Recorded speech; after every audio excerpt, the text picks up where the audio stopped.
Everyone, welcome to Anubha study facts. आज हम guys MP TET previous year paper का next session discuss कर रहे हैं। ये आप सभी को पता है, वर्ग 2 में बाल विकास से जो भी प्रश्न पूछे गए हैं उनको हम डिस्कस करते हैं।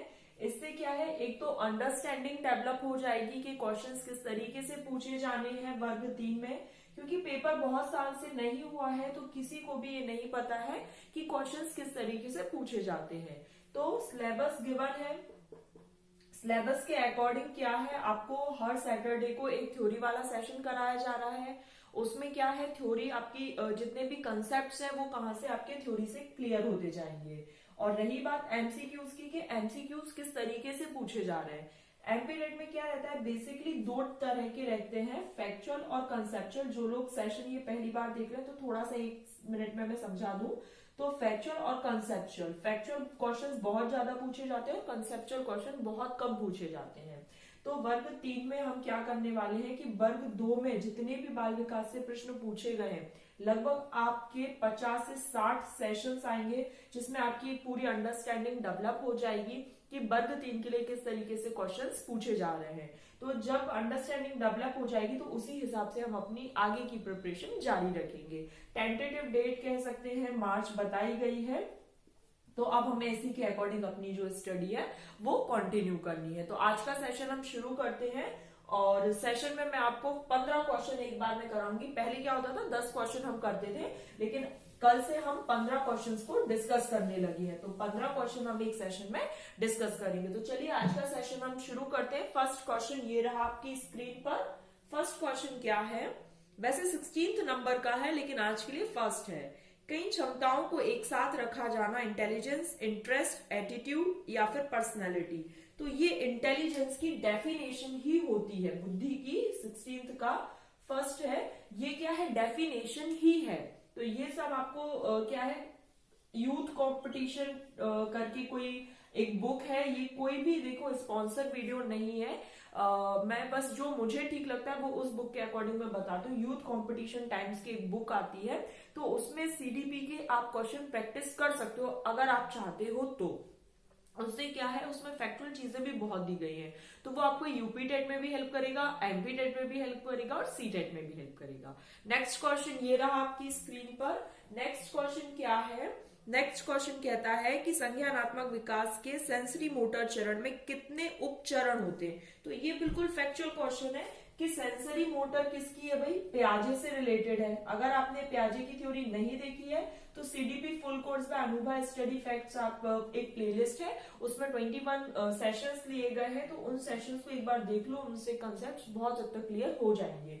तो यहाँ पर क्या है, जो सेंसरी मोटर में कितने सब स्टेजेस है, 6 सब स्टेजेस हैं। चलिए नेक्स्ट क्वेश्चन ये रहा आपकी स्क्रीन पर। नेक्स्ट क्वेश्चन क्या कहता है, निम्नलिखित में से कौन से एक बच्चे की विलक्षणता नहीं है जिसके माता पिता अधिनायकवादी ऑथोरिटेरियन है। विलक्षणता नहीं है तो कौन सी है यहाँ पर, इंडिपेंडेंट, स्वतंत्र।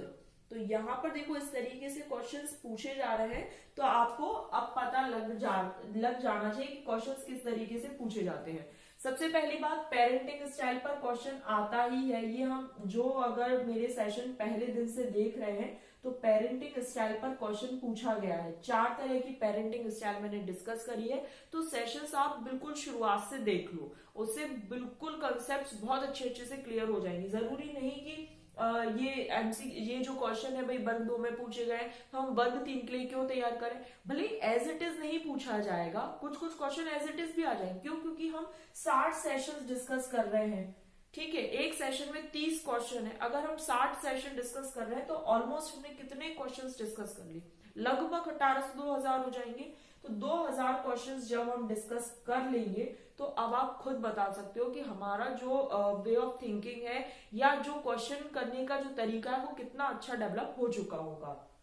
पेरेंटिंग स्टाइल पर बहुत बार क्वेश्चन पूछा गया है, तो ऐसे टॉपिक्स पता चलते जाएंगे। सिलेबस में तो गिवन है ही, लेकिन जो छोटे छोटे टॉपिक्स है तो वो हमें पता चलते जाएंगे कि हाँ, इनसे भी क्वेश्चन इस तरीके से पूछा जाता है। नेक्स्ट क्वेश्चन ये रहा आपकी स्क्रीन पर। नेक्स्ट क्वेश्चन क्या कहता है, विद्यालय कार्यक्रम के बाद माध्यमिक विद्यालय के बच्चों को डैश के माध्यम से अपने परिवारों के बाहर वयस्कों के साथ लंबे समय तक चलने वाले रिश्ते बनाने के लिए सुरक्षित अवसरों की अनुमति देता है।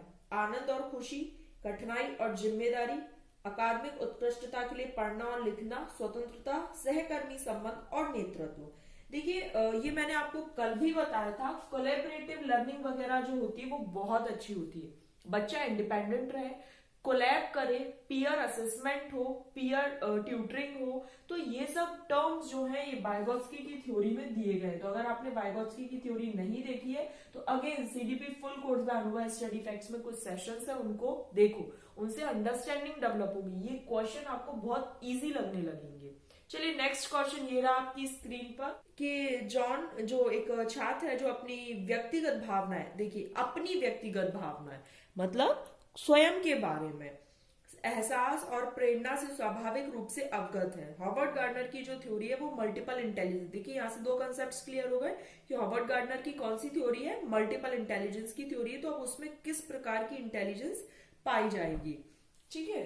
तो यहाँ पर देखिए सेकंड जो ऑप्शन है वो बिल्कुल सही हो जाएगा। तो हमें क्या पता चला, अगर आपने हॉवर्ड गार्डनर की भी थ्योरी नहीं देखी है तो सीडीपी फुल कोर्स में देख लीजिए। देखिए थ्योरी वाले सेशन से ये तो थोड़े से देखना ही पड़ेंगे, उससे कंसेप्ट क्लियर होता जाएगा। तो हॉवर्ड गार्डनर की जो थ्योरी है वो एक तो मल्टीपल इंटेलिजेंस, हमें ये पता चल गया, ठीक है। इस इंटेलिजेंस की जब आप थ्योरी देख लेंगे तो आपको पता चल जाएगा। यहाँ पर मैं एक बार शॉर्ट में बता दूं, जो व्यक्ति सेल्फ खुद के बारे में उनकी क्या खुशी है, किस चीज में उनको अच्छा लगता है, किस चीज से उनको मोटिवेशन मिलता है, अगर खुद के बारे में बात आ रही है तो intra.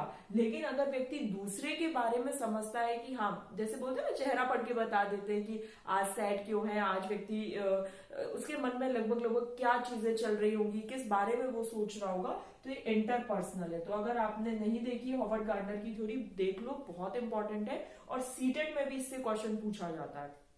पियाजे, Vygotsky, Kohlberg, Howard Gardner, Chomsky, Albert Bandura, इन सबसे क्वेश्चन पूछा जाता है। तो अगर आप लोग तैयारी कर रहे हो एमपीटेट और सीटेट की तो सेशंस जरूर देखो। ऐसा नहीं है कि वर्ग 2 में पूछ लिए तो अब नहीं पूछे जाएंगे तो हम क्यों देखें, कहीं ना कहीं हमारे कंसेप्ट तो क्लियर हो रहे हैं ना। चलिए नेक्स्ट क्वेश्चन ये रहा आपकी स्क्रीन पर। नेक्स्ट क्वेश्चन क्या कहता है, मानवतावाद के अनुसार अधिगम का उद्देश्य क्या है? मानकीकृत परीक्षणों को एक रूप करने के लिए, किसी की क्षमता को पूरा करने के लिए, रोजगार परक बनने के लिए, वित्तीय सुरक्षा प्राप्त करने के लिए। तो किसी की क्षमता को पूरा करने के लिए, तो यहाँ पर क्या होगा, सेकंड ऑप्शन बिल्कुल सही हो जाएगा। बिल्कुल फैक्ट बेस्ड था, या ऐसा कह सकते हैं कि बहुत इजी भी था। देखिए इजी भी आते हैं, ऐसी बात नहीं कि हमें बहुत ज्यादा हर जगह लॉजिक लगाना पड़े, कभी कभी बहुत चीजें इजी भी हो जाती हैं। तो हम ऐसा मान के चल सकते हैं कि भाई एमपीटेट का जो सेशन है वो डिवाइडेड हो जाता है, फैक्चुअल में होता है, कंसेप्चुअल में होता है, कुछ इजी भी हो जाता है। तो 4 से 5 क्वेश्चन बहुत इजी देखने को मिल जाते हैं, 5 क्वेश्चन आपको ऐसे देखने को मिल जाएंगे जो बिल्कुल कंसेप्ट बेस्ड होंगे, और 20 क्वेश्चन आपके फैक्चुअल बेस्ड होंगे। चलिए नेक्स्ट क्वेश्चन ये रहा आपकी स्क्रीन पर। नेक्स्ट क्वेश्चन क्या है, चलिए पढ़िए। मौलिक गणितीय संक्रियाओं को करने के लिए असमर्थता द्वारा पहचाने वाले विकार को हम क्या बोलेंगे? तो अगर आपने लर्निंग डिसेबिलिटी वाला सेशन नहीं देखा है तो अगेन सीडीपी फुल कोर्स का अनुभव स्टडी फैक्ट में देख लीजिएगा, उससे क्या है समझ आ जाएगा। डिसकैलकुलिया कहा जाता है, डिसकैलकुलिया कैलकुलेशन से रिलेटेड है, इसको ऐसे देख सकते हैं, इट्स रिलेटेड टू जब मैथमेटिक्स विकार उत्पन्न हो जाता है, ठीक है। चलिए नेक्स्ट क्वेश्चन ये रहा आपकी स्क्रीन पर। नेक्स्ट है, थॉर्नडाइक द्वारा क्रिया प्रसूत अनुबंधन से संबंधित किस जानवर पर प्रयोग किया गया? तो सबसे पहले तो ये याद रखना है कि जो ट्रायल एंड एरर थ्योरी है वो दी गई है थॉर्नडाइक के द्वारा, और ऑपरेंट कंडीशनिंग के लिए इनको मान लिया जाता है थॉर्नडाइक को भी बीएफ स्किनर के साथ साथ में। तो थॉर्नडाइक द्वारा ट्रायल एंड एरर के लिए किस पर एक्सपेरिमेंट किया गया? कैट पर। चलिए नेक्स्ट क्वेश्चन ये रहा आपकी स्क्रीन पर। नेक्स्ट क्वेश्चन क्या कहता है कि what type of learning did EL Thorndike propose? देखो वही बात आ गई ना कि वैसे तो ऑपरेंट कंडीशनिंग के लिए हम मानते हैं बीएफ स्किनर को, लेकिन उसके साथ साथ इनको भी मान लिया जाता है। तो फर्स्ट ऑप्शन यहाँ पर करेक्ट हो जाएगा। चलिए नेक्स्ट क्वेश्चन ये रहा आपकी स्क्रीन पर। नेक्स्ट क्वेश्चन क्या कहता है कि in language development the structural organisation of a sentence. Structure की बात कौन करता है? सिंटेक्स करता है। सबसे पहले सब्जेक्ट आएगा, फिर वर्ब, फिर ऑब्जेक्ट, ये पूरा सिंटेक्स होता है। ये कौन डिफाइन करता है? सिंटेक्स। अब सिमेंटिक्स क्या होता है? रूल के साथ मीनिंग भी होना चाहिए। जैसे आई एम इल, ये क्या है? पूरा एक बिल्कुल सही है। एंड बाइसिकल इज पंचर्ड, तो ये सिमेंटिकली एंड सिंटेक्टिकली दोनों सही है। सिमेंटिक्स इसका बिल्कुल सही है। लेकिन I am punctured and bicycle is ill हो जाता तो ये क्या होता? सिंटेक्टिकली तो सही हो जाता, लेकिन सिमेंटिकली रॉन्ग हो जाता। तो ये ध्यान रखना है, सिमेंटिक्स क्या होता है? Rule plus meaning. लेकिन केवल रूल की बात आएगी तो सिंटेक्स। फोनीम क्या होती है? साउंड की सबसे छोटी यूनिट होती है, और मीनिंग के लिए सबसे छोटी यूनिट मॉर्फीन होती है। ये इंग्लिश पेडागोजी में भी पूछे जाते हैं। चलिए नेक्स्ट क्वेश्चन ये रहा आपकी स्क्रीन पर। नेक्स्ट क्वेश्चन क्या है? पहचान बनाम भूमिका। पहचान बनाम भूमिका, आइडेंटिटी वर्सेस रोल क्राइसिस काय में आते हैं? तो आइडेंटिटी वर्सेस रोल क्राइसिस, ये आपने देखा होगा अडोलसेंस, किशोर अवस्था के बच्चों में बहुत ज्यादा वो अपनी पहचान बनाने में लगे रहते हैं। तो आइडेंटिटी, यहाँ पर वो पहचान बना रहे हैं, वर्सेस रोल कंफ्यूजन होता है उनमें। तो ये 12 से 20 वर्ष यहाँ पर इसका सही आंसर हो जाएगा। 11 से 19 भी होता तो बिल्कुल सही होता अडोलसेंस। नेक्स्ट क्वेश्चन ये रहा आपकी स्क्रीन पर। नेक्स्ट क्वेश्चन क्या कहता है कि डैश के कारण होने वाले किसी भी परिवर्तन को अधिगम माना जा सकता है? तो मैचुरेशन जो है is highly related to heredity. ये हमारा आंसर नहीं होगा, because it is related to heredity. ठीक, किसी भी चोट की वजह से या फिर फटीग की वजह से जो चेंजेस आते हैं, that's not called learning. Learning क्या है? Relatively permanent change in behaviour. Relatively permanent change in behaviour, that is practice से होता है, अभ्यास से होती है लर्निंग। चलिए नेक्स्ट क्वेश्चन ये रहा आपकी स्क्रीन पर। नेक्स्ट क्वेश्चन क्या कहता है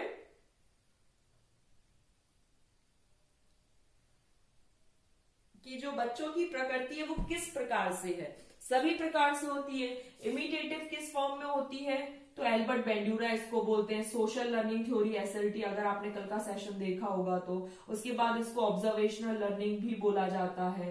कंस्ट्रक्टिविस्ट किसके थ्रू होते हैं? प्याजे के थ्रू। अगर आपने प्याजे की थ्योरी नहीं देखी है तो देख लीजिए, सीडीपी फुल कोर्स में है। इन्हें रेडिकल कंस्ट्रक्टिविस्ट कहा जाता है। ये क्या कहते हैं? बच्चे अपने ज्ञान का निर्माण खुद करते हैं, बच्चे सृजनशील होते हैं, कंस्ट्रक्टिविस्ट होते हैं प्याजे।